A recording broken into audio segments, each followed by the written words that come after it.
Hi, everybody. My name is Linda Abraham. I'm the president and founder of Accepted, and I'm actually going to be presenting today's webinar, How to Create Successful Secondary Applications, which was created by Accepted consultant Alicia McNease Nimonkar, whose picture you see in the lower left-hand corner of your screen. Unfortunately, Alicia is under the weather this evening, and I've moderated this webinar with her before, but I'm going to present it this evening. Most of the material is hers. I will identify anything that I'm going to add on my own at the time, okay? A few items worth noting before we start. If you've not yet downloaded your webinar worksheet, take a second to do so. And my recommendation is that you actually print it out and use it to follow along, take notes. I think it'll help you get the most out of today's presentation. And we'll also let you know, by the way, when the recording for this presentation is live. Now, there are going to be a few times during the webinar when I'm going to ask you to raise your hands in response to a comment or question of mine. You can raise your hands by clicking on the hand icon, two icons underneath the horizontal orange arrow on your control panel. Let's test it out. Please raise your hand if you are attending this webinar because you want to become a physician, your dream career. Again, raise your hand, click on that icon if you're here because you want to become a physician. Okay, great. Well, most of you are here for the right reasons and figured out how to raise your hands on GoToWebinar. Fantastic. Questions. If during the course of the presentation you have questions, please share them in the question window. I'll answer them at the end of the webinar and perhaps even in the middle at a couple of points. If I ask an open-ended question, please post your answers in the question window also. We use it for both your questions and your answers. You're going to receive a brief questionnaire when you leave. Please fill it out. I review all your responses, and we use your responses both to improve the webinars that we give regularly and to choose additional topics for webinars based on what you're interested in. Now, we're going to announce a special for webinar registrants, for today's webinar registrants, but rather than have you anxiously waiting to find out what it is until the end of the webinar, I've posted it on your screen right now, and you can see it. $100 off any order over $1,250. That allows you to purchase our initial essay package, 5 hours, primary application package, secondary application package, and you can save $100 on any of those. The coupon code is SUCCESS, and the special ends July 15th. Now, I'd like to learn a little bit about you, and I'll repeat this at the end also. I'd like to learn a little bit about you. So let's start with a poll. Actually, I'm not going to start with a poll. I'm going to ask a question. Can you please tell me where you're located in the question window? Where are you located? City and state if you're in the United States, and city and country if you're outside the United States. Cincinnati, Ohio, Irvine, California. We're practically neighbors. I'm in Los Angeles. Miami, Florida, Cocoa, Florida, Pittsburgh, Pennsylvania, Chicago, Illinois, New York City, Tulsa, Oklahoma, Salem, Oregon, Chicago, Illinois, Eau Claire, Wisconsin, I hope I pronounced that correctly, Long Island, New York, Orlando, Florida. Several people from Florida here. Okay, great. Thank you for sharing that information. And now I'd like to know, where are you at in the application process? I haven't submitted my primary apps. I submitted the primary but haven't received secondaries and have started receiving secondary applications. Those are the options.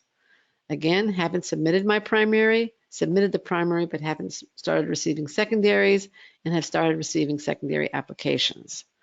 Okay, we got a great crowd here today. 5, 4, 3, 2, 1, with 85% having voted.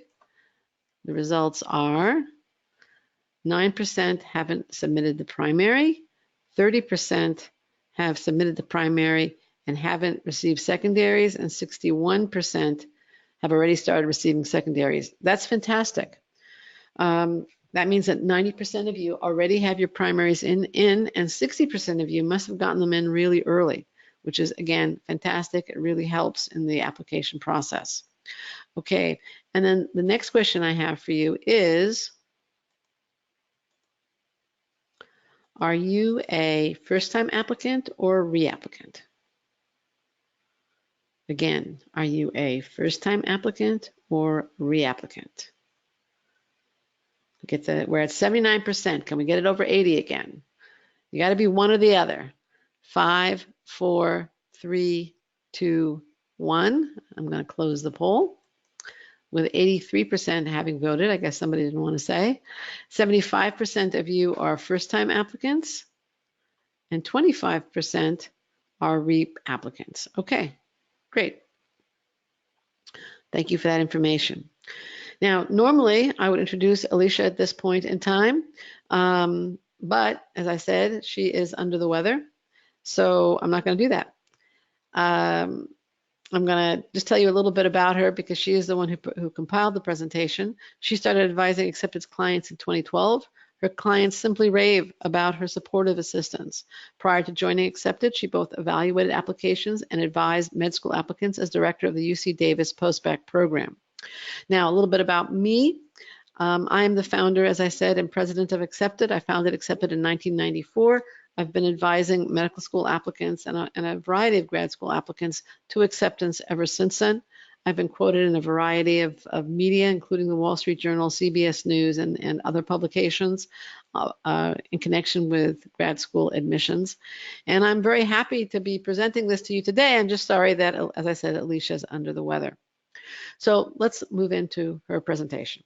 Okay, now, this is normally a time in the application process where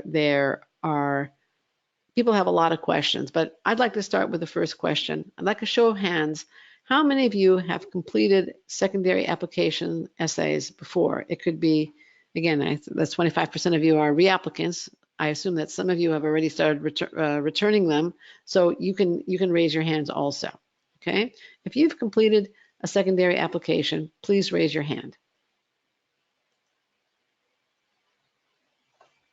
Okay, about 30% of you. So you got the 25% that are reapplicants, and then another few of you have already started submitting them. For those of you who have submitted secondaries so far, either in a previous application cycle or so far in this cycle, what did you learn from the experience? What was difficult about it? What could you have done better? And in the question window, please. Here's where we get to the open-ended answers, okay? What was difficult about it? What could you have done better? What did you learn from having submitted your secondaries previously? Any takeaways?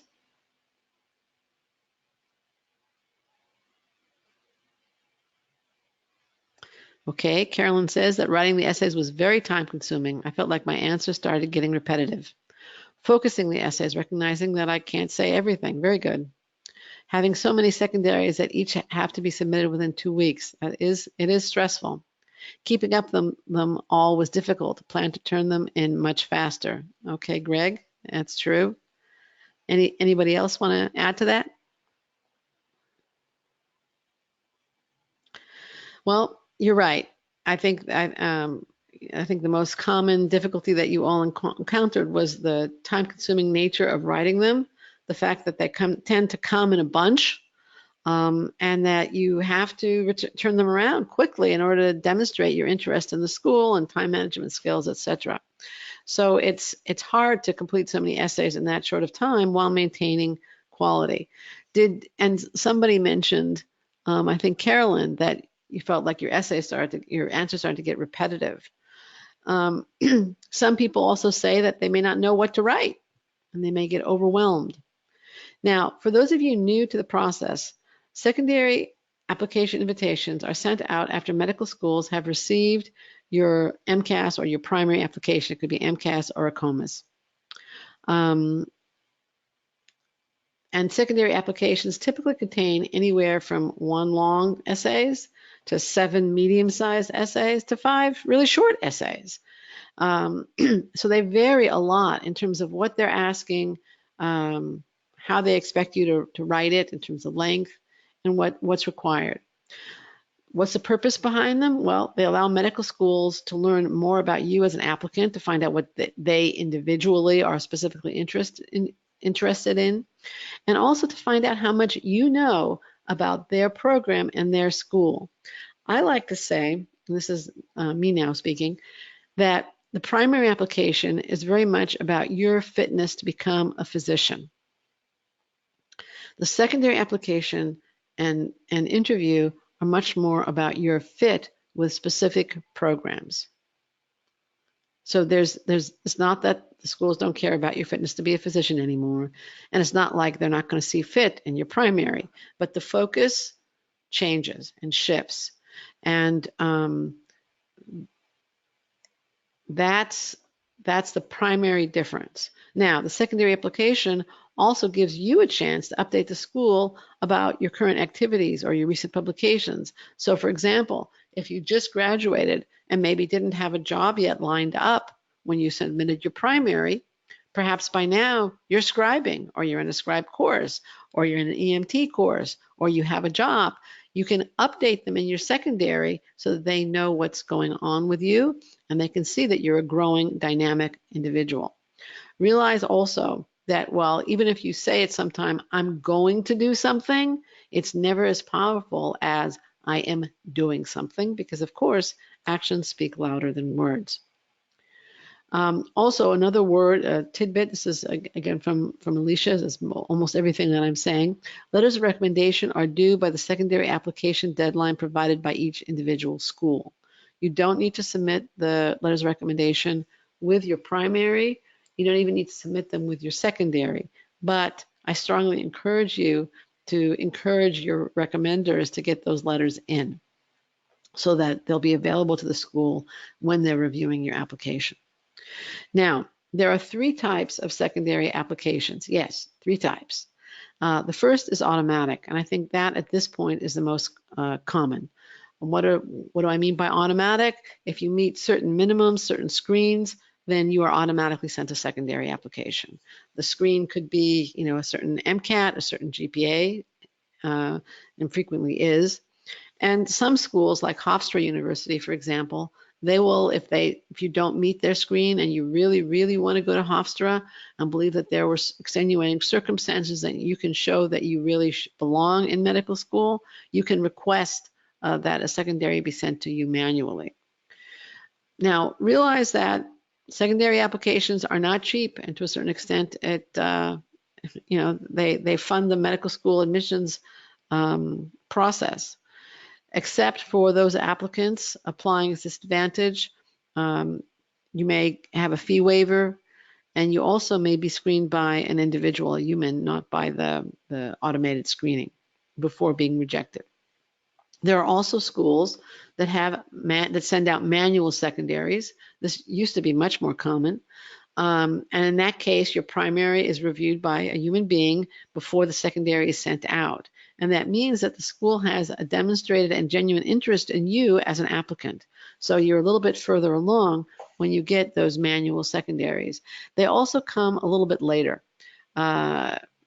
Usually there are fewer sent out when there's a manual screen, and they're typically sent, like I said, a few weeks later, which can be nice because the deluge of automated secondaries is exactly that. It's a deluge. Okay, I just want to make sure, please raise your hand if you can hear me, because somebody is saying that she can't hear. Okay, all right, thank you. So I think Lily, either log out and come back in again. Oh, good. Okay, great. Okay, just wanted to check. That's great. All right, and the third kind of secondary is the CASPer. It is offered at 37 medical schools, and it is actually a form of timed essay response or timed exam. It's 90 minutes long, and you register for it, but you take it from your computer. It is, in their own words, it is a computer-based situational judgment test designed to evaluate core personal characteristics considered essential for students to be physicians.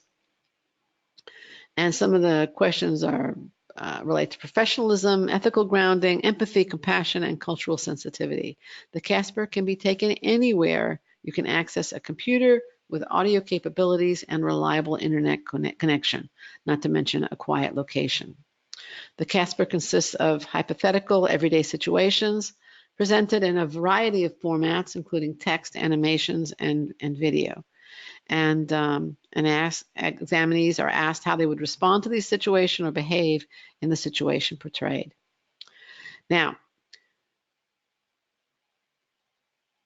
let's look at the timeline for secondaries. Several of you mentioned that it's advantageous to respond within 2 weeks. We agree with that. And that's exactly what we recommend. Automatic secondaries can arrive as early as 2 weeks after your MCAS application arrived. Now, one of the attendees here, one of the webinar attendees is saying that he got a secondary even before his primary application was verified. I've never heard of that, so I can't answer your question. But if that's something new, okay? I don't know. I don't know. Okay, so the best is to submit your secondary applications or within 2 weeks of receiving them. Alicia likes to talk about a candidate that she felt was highly qualified, but who took 1 to 2 months to respond to his secondaries, and he was rejected. So again, get them out as fast as you can. Now, here are some shortcuts to enable you to better handle this deluge of secondaries, okay? First of all, we have posts on accepted.com with secondary essay questions and tips as to how you can answer them. This is a free download, and you just register on the site for it. Rachel, can you please post well, I actually have that right here, so I'm going to post it. This is what I prepared ahead of time. Yeah, so that's where you can find the secondary questions and tips. Now, they're from last year, so it's possible some of them have changed, but most of them will not have changed.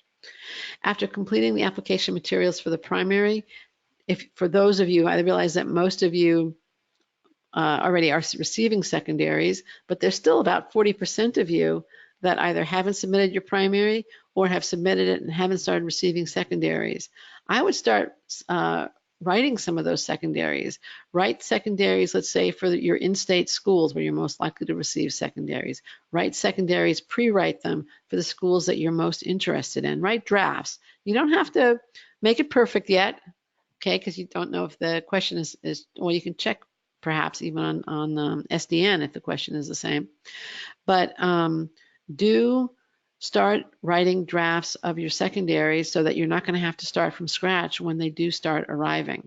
For those of you already dealing with secondaries, or for those of you who will be dealing with them shortly, try and create for yourself an Excel spreadsheet to track the schools and the deadlines. In the left-hand column, the first column, list all the schools that you've applied to, and then, across the top, list the dates that you received the secondary application, the date by which you want to return it, the date you actually did return it, the date that you anticipate or hope to hear from them, and that way you'll be able to just keep track of everything in one place very, very, very easily.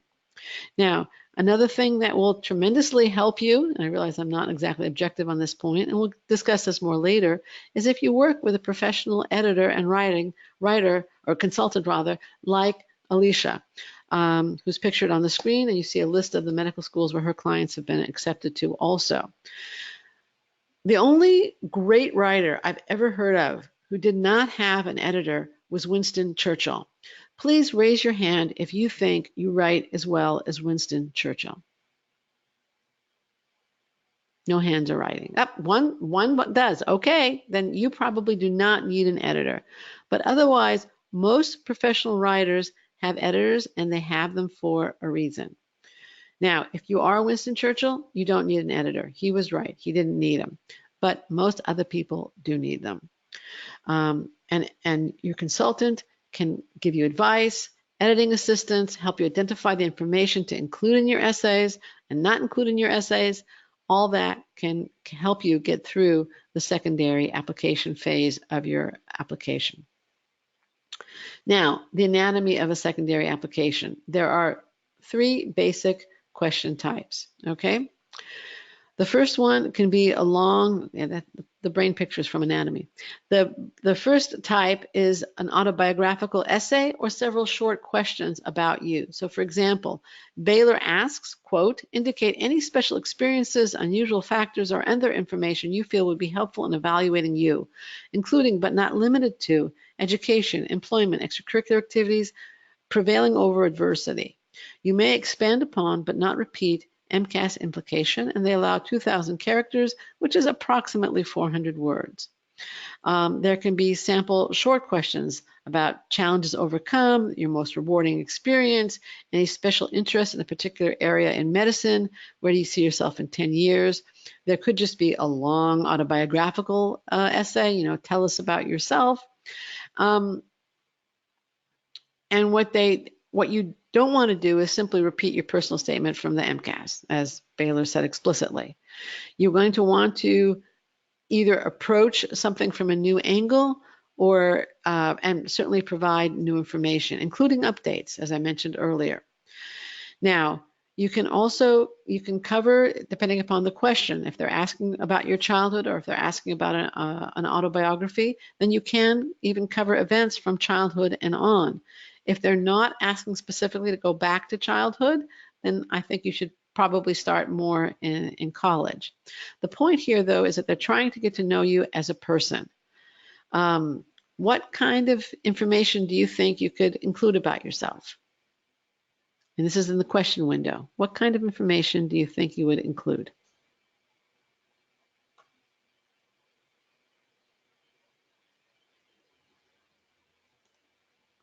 I'm a twin. That could be interesting. Good. Good news. What else? Anybody else? I can drive a boat. Well, if you enjoy boating, it might be interesting to say what you do on the boat. Do you enjoy it because you can enjoy nature? Do you enjoy driving a boat and teaching others how to drive a boat? Do you enjoy going with other people or maybe racing on a team? I mean, there's, I really driving a boat is not exactly rowing. Rowing, for example, is a fantastic teamwork sport. So think about that. Maybe information about your cultural background. Excellent. If you're from a group many people aren't familiar with. Excellent. I'm a member of the LGBTQ community and volunteer at a crisis line counseling fellow LGBTQ individuals. Yes, that would definitely be part of it. Absolutely. I could include that I like to write poetry to relieve stress. Okay, that's very, very good. Minor in economics. That could be really interesting. How did you go from a minor in economics to medicine, or why? There's nothing wrong with it. It shows curiosity. It shows a diversity of interests. That could be part of it. I like crafting, crocheting, and knitting. Excellent. But, again, I'd like to know a little bit more about it. Obviously, these are elements of you. They're trying to meet you. They're trying to get to know you. If these are things that you enjoy or are important to you, and they could have some bearing on being a doctor, then the schools are very, very interested in it. They could also just be a human point of interest, okay? That you have these interests and you make time for them. So that's all excellent. Now, cultural background, excellent. Hobbies, it could be also obstacles overcome. Maybe you dealt with a disability and came over it. I plan for catastrophic public health emergencies for local health departments. Should be a part of it. Again, if they're asking about your early childhood, that obviously would not be, or influences growing up, but certainly you're going to want to talk about public health and and how that has influenced your interest in medicine. Okay, so what about a strategy for approaching these kinds of secondary applications? So we recommend that you develop a timeline. Just a timeline. You see one on the screen. You can do it in paper, pen and paper, the old-fashioned way. You can do it using a program. Create a timeline of your life that includes all the significant events and/or an updated copy of your resume or CV. The resume or CV probably is just too professionally oriented, because we want some of the non-professional stuff in there too. And by the way, I don't think any of you mentioned your volunteering and perhaps its influence on you, or your research experience and its influence on you. That's also could be part of this autobiography. So when you have this timeline, check off items you've already covered in your primary application, because you want your secondary to complement the primary. Now, if there are some events that you feel really are part of your story and should be included, then you can still include them, but approach them from a different angle, as I mentioned earlier. But most of the secondary should be about the remaining items that you have not covered, which are related to clinical research, clinical exposure, research, work, or leadership in community service activities, and that show fit with the schools you are applying to. Strategically selecting the activities or events that will reveal more about you as a person, and also, as I said, show fit, will really help you in these applications and allow you to create an outline using this short list. Now, so that's the first type of question, right? The autobiographical questions that focus only on you. The second kind of question asks about the school. Why our school, for example, is a question that Cornell Medical School asks. And here they want to see how much you know about their school and what is important to them. And if you're able to tie your own activities to what you know about their school. So it's really important that you do your research on these questions. You have to research the schools. So what are some ways you can find out about the school in the question window? How are you going to research the school? Website, excellent, Carrie. Website, info sessions, good, Lily. Internet, okay. Other students, good. Mission and vision, very good. Their website will have their mission statement and vision. Look at the research they do, that's also a good idea. MSAR, excellent. But don't stop with MSAR. Okay, very good. The mission statement is really important, especially if you're trying to show fit. Their website, you all mentioned, or most of you mentioned that one. Several of you mentioned pre-med fairs and campus events. I don't think any of you mentioned visiting the school. Now, that's not possible for all schools, but if you can, if it's local to you, if it's possible, by all means do so. And then several of you mentioned other students. Networking is a wonderful way to learn about the schools and get to know them. Jennifer mentioned, look at the hospitals they're associated with. That's also a good idea. Now, strategy for dealing with these kinds of questions that ask you to demonstrate how well you know their school. Let's go into that. You're going to need to demonstrate how much research you've done by understanding a clear understanding of what they offer that will benefit you the most. And that implies that you know what you want. Okay, because it won't benefit you if it doesn't appeal to you at all. So if you have some kind of direction within medicine, if you know you want to go into primary care, if you think you want to be a surgeon, if you think you want to do a fellowship at some point, it's okay to say that. I wouldn't say like being 100% categorical and definitive, but you can say, you know, I think I want to be an ophthalmologist. I'm open to exploring, I'm looking forward to exploring other possibilities, but at this moment, that's what I'm interested in. And your ophthalmology clinic offers ABC. That is exactly what I'm interested in. And again, since space is limited, keep these essays very focused and select only the most relevant and important reasons why you want to attend their school. Now, what are some things that you could include in an essay that says, why do you want to attend this school? In the question window, please.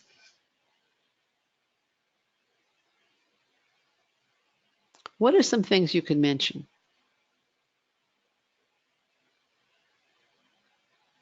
Any ideas? High NIH funding for research. If you're interested in research, absolutely. The classes they offer, medical Spanish, okay. Specific programs or concentrations that interest you, excellent, Megan. Location, that could be highly relevant. For example, if you're interested in rural medicine, presumably you'd go to a program that offers rural medicine. If you want to practice medicine in an urban setting, you're going to want to go to a program that has resources for urban medicine. You know, tropical medicine, I think, again, Baylor has, or is it Tulane?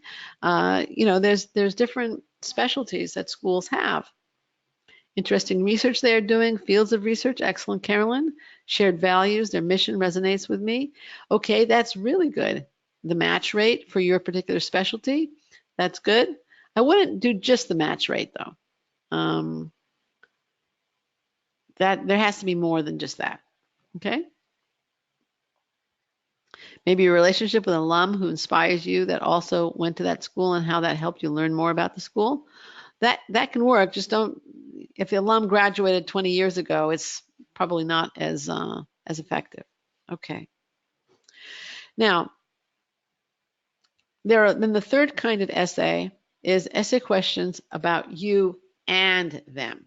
All right. So what would be an example of that? How will you enhance the diversity of our campus? What are you going to add to their community? These questions require that you balance enough details about you and about how much you know about their campus and how you would fit in. Now, what's a good approach to this kind of question? Make a long list of your unique qualities, talents, and experiences. The longer, the better. Cross out those items that you've already included in your personal statement or other secondary essays, and then identify the top 3 on the list as they relate to the school's mission and goals. Explain how those 3 identifiers, those 3 items that you've identified rather, will allow you to connect with their community and how they represent you as an individual. Okay, any questions?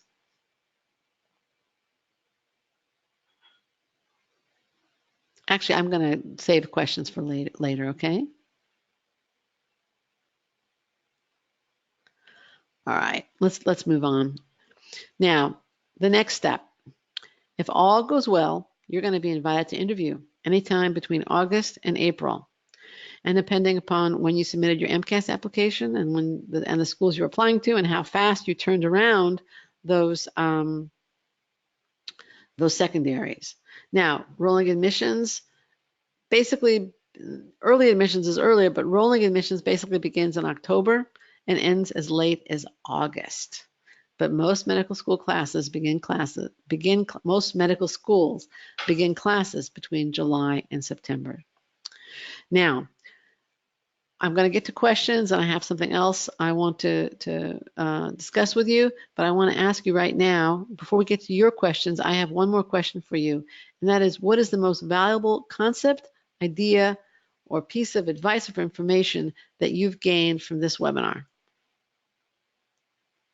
In the question window, please.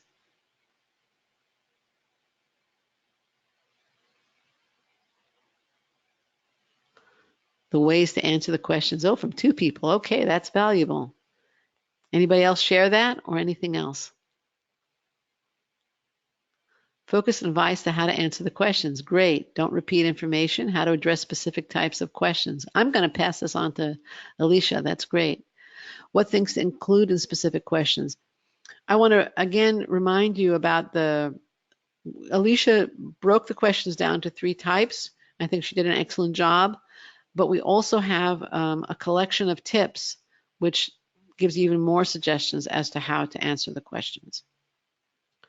Okay, so Rachel, can you please post that URL again? And I think we'll be sending it out, won't we? Ideas on how to approach the secondaries, for example, making the timeline and that Venn diagram. Great, great. Correct, Rachel? Yeah, okay, she just posted it. Yeah, again. Okay, so you definitely have access to that. All right, now,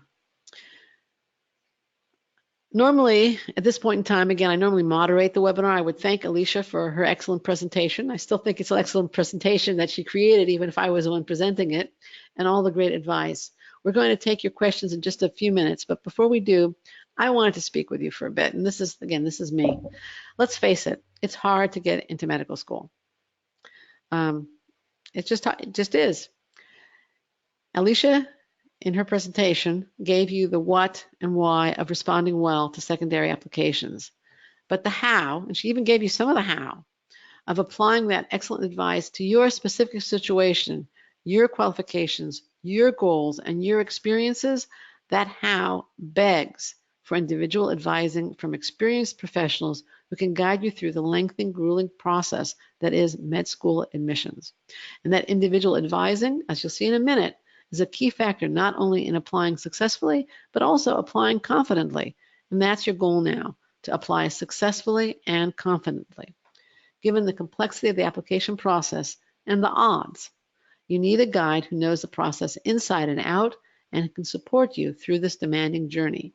You need accepted, or at least an accepted consultant, to be your guide, because with an accepted consultant, you can save time, apply with confidence, apply successfully, and access professional expert advice.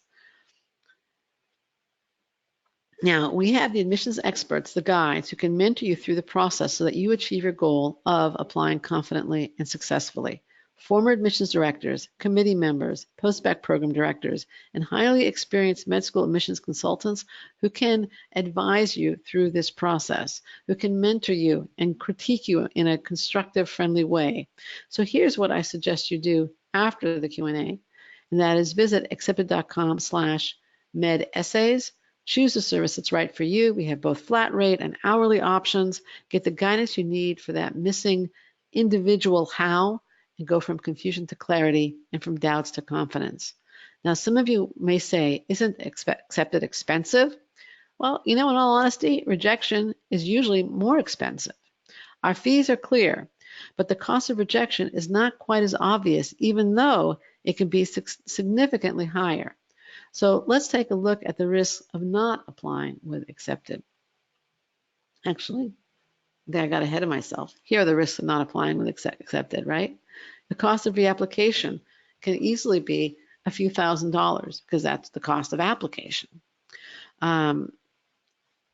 There's also the additional year of reduced pre-physician earnings. You're going to make a lot more money when you become a doctor than you are now. And then there's a potential that you could have gotten to a so-called better program with higher lifetime earnings. Every year, we work with applicants who talked to us a year earlier and decided after taking the do-it-yourself approach and getting rejected that they wanted to work with us. They would have been better off working with us initially, and I mean that financially, and so would you. But enough from me. What do accepted's clients say? And I'm just going to take excerpts from these two emails, basically. Hi, Mrs. Nimonkar. I'm very busy because I am a med student. I was offered 4 interviews total and was accepted to 2 schools. I chose to attend UCF, COM in Orlando. And I know we have several Florida residents here. I'm eternally grateful to you and all the critical advice and help you gave. I could not have made it through the application process without your help. And then on the right, my experience working with Alicia was amazing. The turnaround time for editing my secondaries was very short and allowed me to really push ahead in having my applications out earlier. Alicia's input for my essays was invaluable. I would highly recommend using Alicia for the application process. Now, Alicia is a wonderful, skilled, talented consultant, but there's only one of her, and she does book up. I don't want you to think that we don't have other talented experts on the staff, so here is a little more feedback for other consultants. I feel very lucky to be able to work with Dr. Gordon during the last application cycle. Dr. Gordon has been very responsible in editing my secondaries and preparing me for interviews. I still remember Dr. Gordon and I spent 7 or 8 drafts just on one 250-word secondary essay, which I believe played a huge role in my acceptance to that medical school. And he was accepted to Northwestern, Emory, University of Michigan, and UCLA. Or the one on the right for Dr. Cheryl Newman. I cannot be happier today. The tone of my text sounds personal, professional, consequential, and so true. Your work is spectacular. Thank you so much. Now, we'd love to help you as we've helped the authors of the comments you just saw and thousands of others over the last 25 years. So once again, this is what I recommend you do as a follow-up to today's webinar. Visit www.accepted.com/medessays. Choose a service that's right for you, get the guidance you need, and then apply confidently and effectively. Now, at the beginning, for those of you who came late, you missed the best part, and that is our offer. $100 off any order over $12.50, and that could be an initial essay package, 5 hours of our time for editing, interview prep, whatever you need, secondaries, primary, whatever. You can use that, this coupon on anything, a primary application package, primary plus secondary package, whatever it is that you need. Now, I really am going to turn to your questions. Okay. Carolyn asks, for reapplicants, should we start revising secondaries from last year if we applied? Yes. The short answer is yes, if we reapply to any schools. I really would. I spoke with a prospective client yesterday who really did not like what I had to tell him. He's a reapplicant, and he wanted just to basically send in with minor updates his primary application from last year. And I said, I really thought that was a bad idea. So I'm not saying that obviously if you have an autobiographical essay and you wrote about your childhood is not going to change at this point in time. But there should be new material in that secondary. There should be new material in the primary. You want to show them that you are a growing, dynamic person, and even better than you were last year. Last year's application didn't work. Don't repeat it. All right. So if you feel like I got on a soapbox for that, I am. Okay. Thank you for the question, though. All right, let's see. What else do we have here?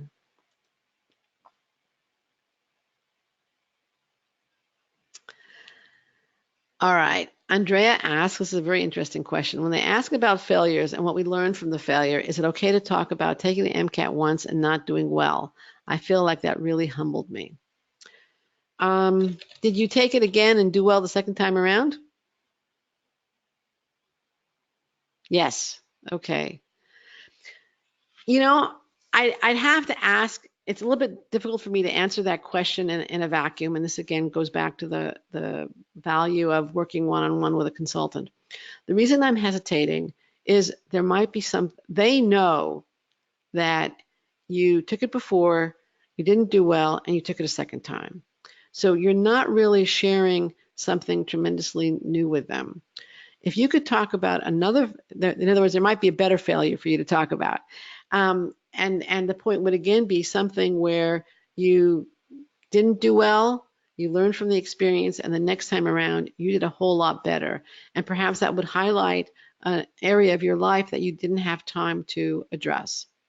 So I can see where if you took the first MCAT and you did poorly on it and you grew from the experience, it could be something that you would be appropriate to write about. I would just want to know what other options you have before I definitely said yes or no. Because if you could illuminate something else in your life, I would choose that. Okay.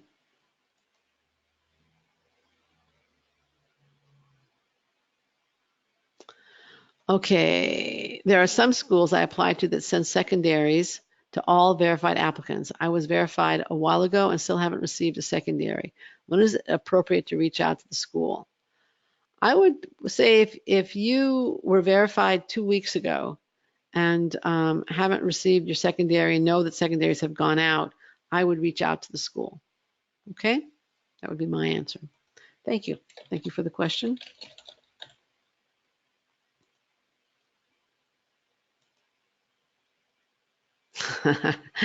Okay, Lily asks, as an overrepresented majority in medicine, how do I sound unique in my secondaries? Well, you focus on, all right, Rachel, can you please list the post we have on diversity and the 3 IDs of diversity? That's really what this question is about. How can you sound unique? You can sound unique by talking about yourself in terms of specifics. So, did you volunteer? Or did you, tell you what, let's do a little thought experiment. I'm going to do this right now. Please raise your hand if you have volunteered in college or since.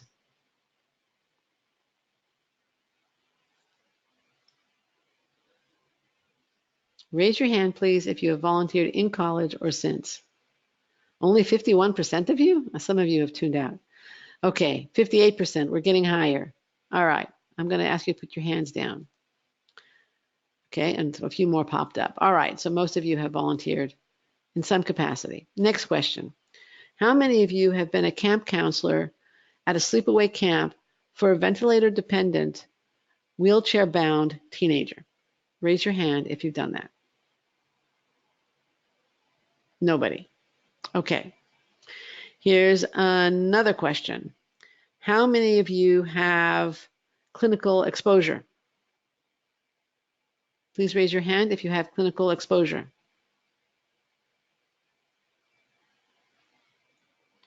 Okay. All right, we're getting over 60%. It really should be over 100%, but it should be at 100%, but okay. Now, how many of you have worked as a scribe in a cardiologist's office? Raise your hand if you've worked as a scribe in a cardiologist's office. All right, just try a different one. Nobody raised their hand. Yep, somebody did. Okay, great. So that would be, okay. Yeah, we got, all right, so it's about 3% of you. All right, next question. Actually, that's enough for now. All right, what's the difference between two sets of questions in the question window, please? What's the difference between the two, please define clinical exposure, working with sick people or their families or other healthcare providers, interacting with human beings?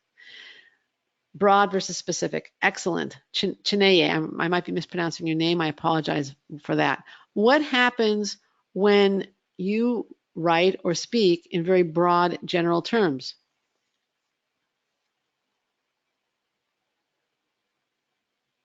It's boring. That's true.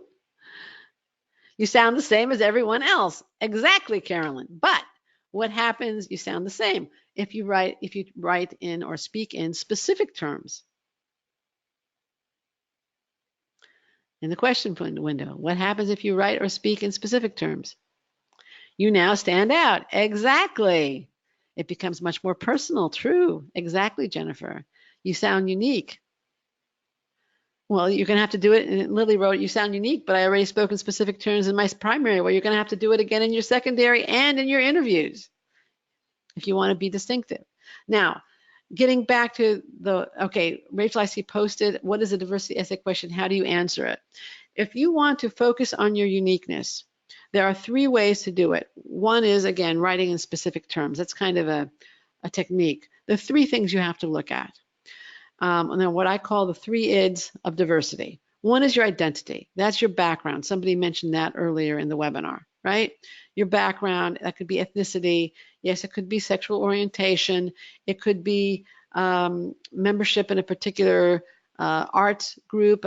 Somebody mentioned knitting, crocheting. It could be things like that. And so there is some overlap between my 3 IDs, but the first one has to do with identity. The second one has to do with I dids. Okay, I know I'm stretching. Deeds, right? What have you done that is distinctive? It can be achievements, it can be unusual travel, it can be unusual volunteer work. Again, talk in specifics. And then the third one is ideas, perspective. Are you the one on a team who managed to bring people together, reduce tension, reduce conflict? That's your particular perspective. Are you the one who has a really good sense of humor and tends to be the one that cracks everybody up? Are you the one who is a creative problem solver? Maybe you come at things from out of the box, but you know what? In the end, it's a really, really good idea. Those are all elements of the way that you are distinctive, even if you are from a majority group, an overrepresented in medicine group. Is this helpful? You shouldn't. Okay, good. All right, good. Thank you. All right, now let's go back to some other questions. But thank you. That was a very good question. Let's see, we have other questions here.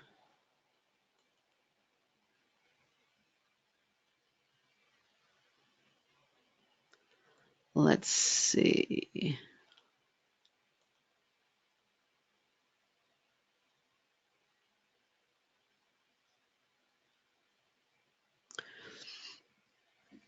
As an older applicant, this is from Greg, as an older applicant who graduated undergrad some time ago with not the best GPA, but went to grad school, obtained a high GPA and many years of clinical experience, how do I approach secondaries to overcome perceived academic weakness? Greg, how is your MCAT? I have taken post-bac classes and maintained a high GPA in those post-bac classes. Okay, Greg. Are you applying MD and DO? Yes to both. Okay, good. It sounds to me like you're doing the right things. Now, in terms of how you address the low GPA, you have shown that you know how to apply yourself in an academic setting through your graduate degree and your post-bac program and the high grades that you've gotten in that. So that's really good.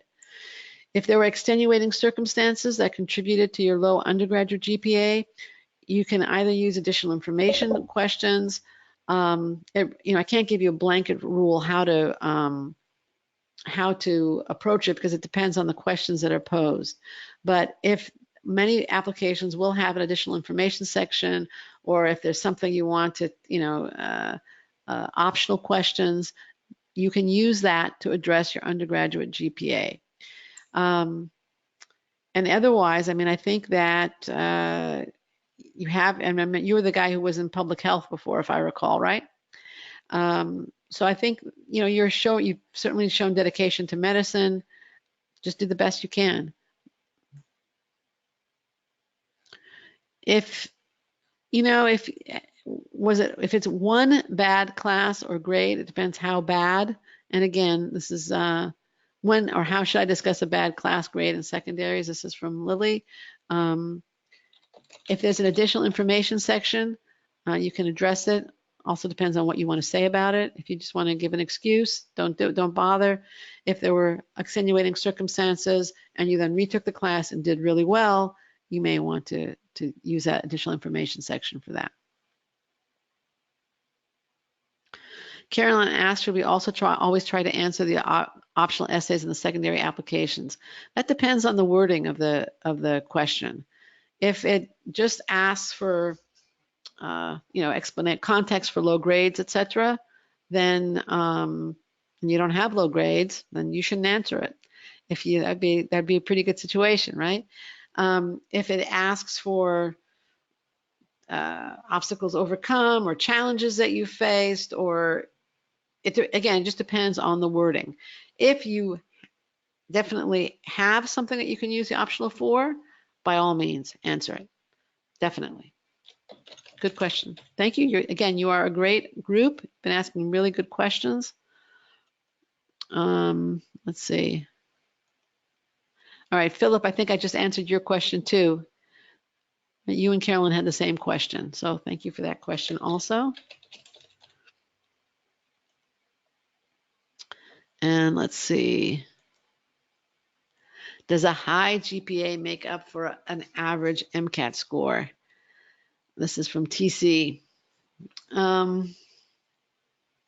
Somewhat, yes. It shows your performance over time, especially if your grades were good on the science section. It also depends, though, on the schools that you're applying to. There's no question that some schools really, really value that high MCAT score, and some schools are less focused on the MCAT. So choose your schools wisely. The MSAR, we have our own selectivity index that gives you some sense of who's weighing the MCAT more than others. Rachel, can you post that URL also? The MSAR gives a lot more in terms of the range and the standard deviations, etc., and you should look at that. So yes, a high GPA does make up somewhat for an average MCAT score, especially if your science grades are really strong, but it doesn't erase the MCAT, okay? And also realize that, the other things, the clinical exposure, the research experience, etc., that also counts. Community service, leadership, teamwork, all that counts.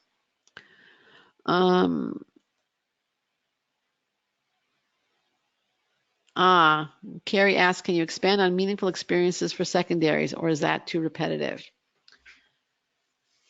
That's a good question. If you're talking about the most meaningful experience from a different perspective, then I think it's fine.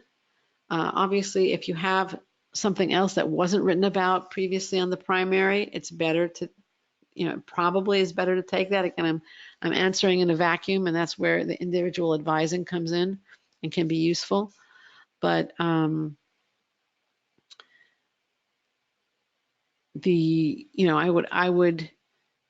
think the key is, are you going to say something different? You don't want to come across as a one-trick pony. There was an applicant we had a couple of years ago who unfortunately had suffered some health challenges. And initially, almost all that he wanted to write about was these health challenges and how he overcame them and how it influenced him. And, in talking with his consultant, I said, doesn't this guy have something else to write about? And so she went back to him and started asking him that question. And the answer basically, in a nutshell, was yes, he had a lot of other things to write about. So on one hand, he had this unfortunate but very influential health issue. And then he had all kinds of other things that he could write about and did ultimately write about. And it became a very well-rounded applicant as a result. So that's what you want to do.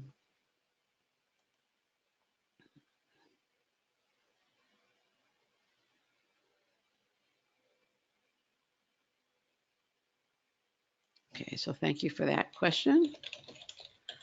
All right, now we're just about out of time. We've used up the hour.